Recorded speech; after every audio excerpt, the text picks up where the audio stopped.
Olá, galera! Bem-vindos a mais um IEcast. Eu sou a Rafa. E eu sou o Ian. E hoje nós estamos aqui com a Luciane, que ela é formada em Engenharia de Alimentos. Muito bem, bem-vinda, Luciane. Muito Bom, obrigada, gente. Para fazer a primeira pergunta, né, para começar, nós estamos no ensino médio, uma fase de escolhas. E para começar a perguntar como é que tu escolheu essa área e se esse pensamento sustentável, ele veio desde sempre ou foi uma ideia que se consolidou depois? Então, quando eu saí do ensino médio, do ensino fundamental, eu fui cursar um curso técnico na minha cidade. Eu não sou daqui, eu sou de Medianeira, no Paraná. E eu fiz técnico em alimentos.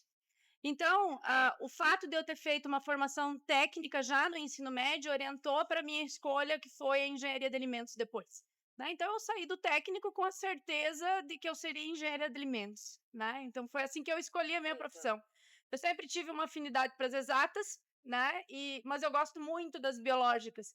E a engenharia de alimentos, ela permite isso, que a gente consiga trabalhar a vontade que a gente tem de matemática e engenharia, e também, né, toda essa questão, né, da biologia, da química, enfim. Então, é um curso que me apaixona até hoje, né? E eu vi que estava falando na palestra, a palestra foi sobre a ciência e o agro no ramo da sustentabilidade, e eu acredito que, olhando na fala de vocês dois, eu entendo que a parte da gestão de alimentos e a parte do alimento é um processo muito grande que envolve muita parte. Então, envolve desde a produção, desde a parte lá da agricultura, desde a parte da plantação e do cuidado do solo até a parte do alimento em si, A né? agronomia e a engenharia de alimentos, ou Andam os juntas, cursos né? da área de alimentos andam juntos, né? Então, e a medicina veterinária também, né? Então, todo esse pessoal faz a parte produtiva, né, das matérias-primas.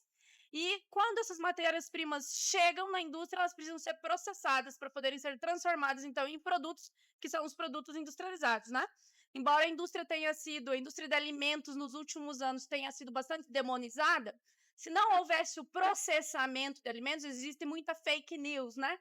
Se não houvesse o processamento de alimentos, nós não teríamos comida disponível para toda essa população que hoje se concentra nos grandes centros urbanos. Então, a industrialização do alimento é para isso, é para que a gente possa utilizar de tecnologias de conservação para que a gente tenha aumento de vida útil, né? E evite aquilo que a gente não quer que aconteça, que é uma A falta de doença. alimentos. E a falta de alimento envolve dois termos, né? A Não, e segurança tem que alimentar e cuidar, a segurança tem do que cuidar alimento. do alimento para chegar bem e não chegar danificado também. Então é bem grande o Exatamente. processo. E hoje os agrotóxicos em si, eles trazem alguns riscos à saúde.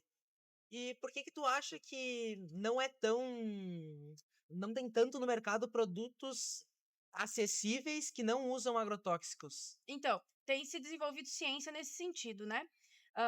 Lá em 1960, por aí, vocês ainda estavam no projeto de vida, né? Nem no projeto. Teve algo que a gente chama de Revolução Verde, né? Que quando se começou a descobrir moléculas e se usar essas moléculas para tudo. Então, a Revolução Verde, ou esses agroquímicos, eles contribuíram para o aumento da produtividade agrícola naquele momento, em um momento que a população mundial aumentava muito. Só que, evidentemente, essas moléculas, esses agroquímicos, foram sendo utilizados e a gente não sabia ainda exatamente o efeito disso. E hoje, em função de todas as ciências estarem congregadas, a gente tem a ciência ambiental, que vem mostrando não só como agroquímicos contaminam o meio ambiente, mas também como produtos farmacêuticos contaminam o meio ambiente. Né? Então, não é só essa classe de compostos agroquímicos. Então, tudo pode chegar ao solo e água.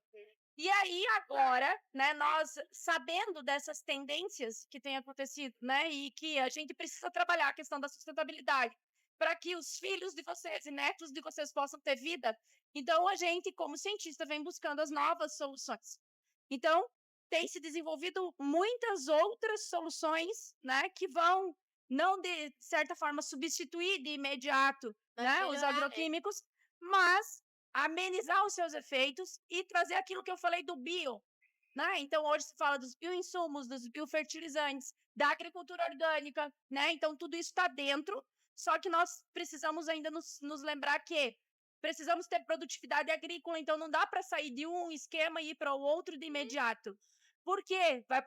Vai ter muita gente passando fome se a gente diminuir a produtividade agrícola.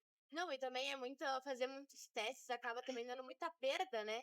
E não produzindo tanto alimento. Isso aí, é isso que a ciência busca fazer, E né? agora- Regular, equilibrar esses fatores todos. Na indústria 4.0, né, que tu tinha falado, tá sendo muito mais estudado uma forma de produzir esses agrotóxicos sem ser tão tóxicos para a saúde E humana. usar, né, esses agrotóxicos de forma mais comedida. Então, são tecnologias que vêm para ajudar no sentido da gente ter mais controle na aplicação. Então, quando eu vou fazer uma aplicação, como que eu posso ter um equipamento que cause menos espalhamento daquele agroquímico, por exemplo? Não, e tanto na Né? parte que eles falaram que estão tentando desenvolver a parte genética da planta para melhorar, deixar mais forte e não usar tanto os herbicidas e É, agrotóxicos. então a parte da transgenia desenvolve plantas que são mais resistentes, né? E aí a gente pode matar as ervas daninhas com os agroquímicos sem matar as plantas. Então, isso foi muito importante também para a produtividade, mas é muito criticado,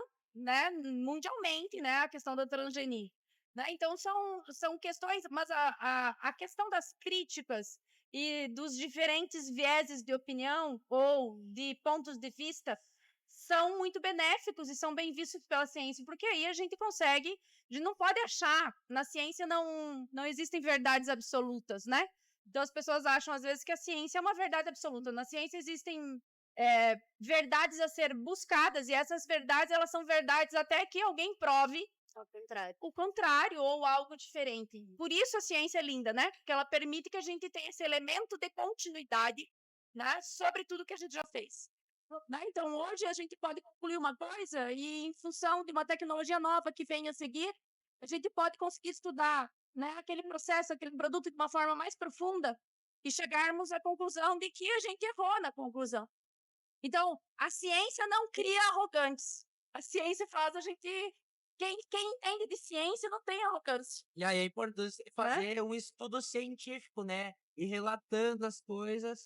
A metodologia é algo muito lindo na ciência, né? Então, a gente tem método para fazer as coisas. E uma das principais questões é que a gente possa fazer um processo que outras pessoas possam fazer em qualquer lugar do mundo. Esse é o ponto principal. Então, todos aqueles artigos que vocês viram, que eu vi que vocês estavam lá na plateia ali brilhando, né? A gente tem que escrever aqueles artigos de forma que outra pessoa que pegue o nosso método consiga executar e corroborar as nossas conclusões. Não, e extrair coisas boas, Ou porque... conseguir encontrar o erro do nosso método. Não, Né? e também é uma forma de... Muitas pessoas pensam, eu vou publicar o melhor artigo, eu quero ser o melhor e só a minha opinião vai importar. Não, Não eu é acredito que os artigos sirvam para a gente pesquisar em outras fontes e entender outras visões também da opinião da pessoa sobre o assunto que a gente está pesquisando. Isso mesmo. Tem uma pergunta que eu acho que, na verdade, já foi até respondida. Porque tu acredita que a sustentabilidade, o agro e essa parte da inovação, ela tem ganhado mais palco, oportunidade? Eu acredito que sim. Você pode ver até pela FEITEC, né? e pela palestra anterior à minha, né, que é um órgão de fomento do Estado, né, a FAPERGS, vindo falar para a gente escrever projeto e justamente em que temáticas. Vocês viram as temáticas? Eram temáticas que envolviam mudança climática e sustentabilidade, né? Eram temáticas que envolviam a parte da segurança alimentar, do alimento, da produção, da indústria, né? Então, a FAPERGS, ela abre editais que servem a todas as áreas do conhecimento, né? Não só as áreas tecnológicas, mas esses temas estão muito ganhando muito espaço, né, para que a gente possa estudar. Também a gente escutou na palestra que falou sobre economia circular. Podia explicar melhor o que é esse... Economia circular, bioeconomia circular, biorefinarias e a questão de análise de ciclos de vida são todos termos que casam, né? Então, significa nós pensarmos numa indústria que vai ter suas matérias-primas. Como essas matérias-primas são produzidas? Então, essa sustentabilidade de como a matéria-prima é produzida também importa. Aí eu tenho um processo produtivo industrial. Digamos que nesse processo eu gaste muita energia, então eu vou pensar em gastar menos energia. Nesse processo eu use muita água, né? A indústria de alimentos é um caso. Eu vou pensar em fazer redução da quantidade de água ou reuso de água. E toda a indústria tem seus resíduos, seus efluentes. Então, como eu faço o tratamento desses efluentes? E o produto que eu produzo, qual o ciclo de vida dele? Quanto tempo ele dura? Então, pensem assim, numa indústria que produz celular, ela deveria fazer celulares para durarem mais, não para durarem menos.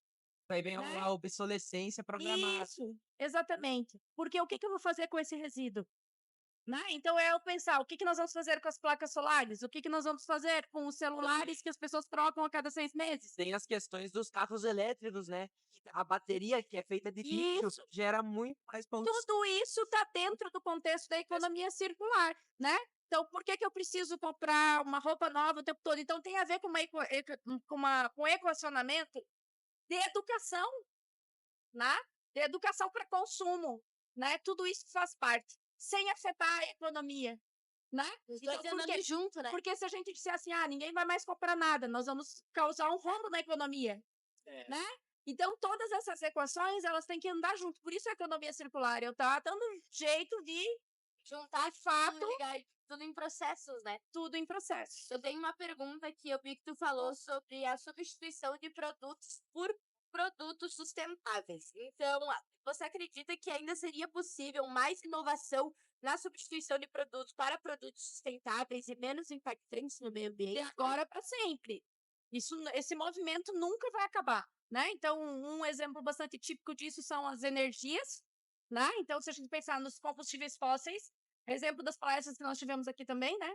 Ah, precisamos mudar a matriz energética atual, que é baseada em compostos de petróleo. E aí não é só o combustível, são os plásticos, né? Então, toda essa cadeia de produtos que é gerada a partir da petroquímica. O que que a gente pode fazer colocando o bio na frente? Então, a gente vai produzir bioetanol, a gente vai produzir biodiesel, a gente vai produzir biogás, a gente, né, uma série de Não, e também combustíveis que achar são... forma. Tem dois exemplos. Teve ali que a gente viu o biocombustível que a BH lançou, que é mais sustentável. É Bivete, se eu não me engano. Vivaldi. Não lembro também. Acho que é Bivete. Vivaldi. Enfim. Alguma coisa assim. Tudo bem. E também que eles buscaram trazer a parte mais sustentável e não tanto impactante no meio ambiente. E o nosso trabalho que a gente também apresentou ali no Despertar. Nós buscamos substituir na composição do tecido o plástico normal, substituir por um plástico biodegradável, que trazia 3 anos de decomposição numa roupa, ao invés de trazer 50 anos. Então, é Exatamente. diminuir esses impactos. Sabiam que as nossas roupas são dos grandes contribuidores para a geração de microplásticos e dos maiores contaminantes da nossa pele. Então, se a gente for avaliar os nossos tecidos, eles já têm microplásticos. Não, e também tem outros reagentes que atrapalham na roupa e que já são muito poluentes. Então, trazer pelo menos uma parte, tu já trazendo bio na frente, já é muito Então, bom. viu como essa questão vai estar em todos os produtos, em todos os Elas fizeram um plástico com glicerina e amido, né? Glicerina, amido de vidro e água. Daí a gente introduziu isso dentro da roupa para tentar substituir o biofilmes, plástico. né? É uma dos trabalhos que já foram realizados também junto aos nossos programas de pós-graduação, sim. A produção de coberturas plásticas para agricultura a partir de gelatina e da microalga espirulina, né? Então é muito mais Várias renovável do que possibilidades com coisas há mais inúmeras renováveis. possibilidades, Pensar. Quer que eu fale mais perguntas? Eu tenho um monte de perguntas. Separei um monte de perguntas. Acredita que na parte da produção... não, aqui, o etanol, que eu vi que tu falou do etanol. Para transformar em biocombustível, já foi substituído o processo? Já se tem novas ideias? Que vocês falaram que o etanol é muito prejudicial. Já tem novas ideias e pesquisas para mudar isso? O etanol, ele já é bio. O etanol, mesmo que a gente fale etanol sem o bio, o etanol, ele já é bio. Por quê? O etanol ele é produzido a partir, majoritariamente no Brasil, a partir da cana-de-açúcar. Né? E nos Estados Unidos é produzido a partir do milho, principalmente. Né? Então, quando a gente fala bioetanol, na verdade, a gente está falando daquele etanol antigo e que coloca o Brasil como um dos principais países no uso de matérias-primas, né, agrícolas para a produção de combustível. Né? Então, a produção de etanol ela não se faz, né, comercialmente a partir do fracionamento do petróleo. Né? Ela se faz sempre a partir de matérias-primas agrícolas.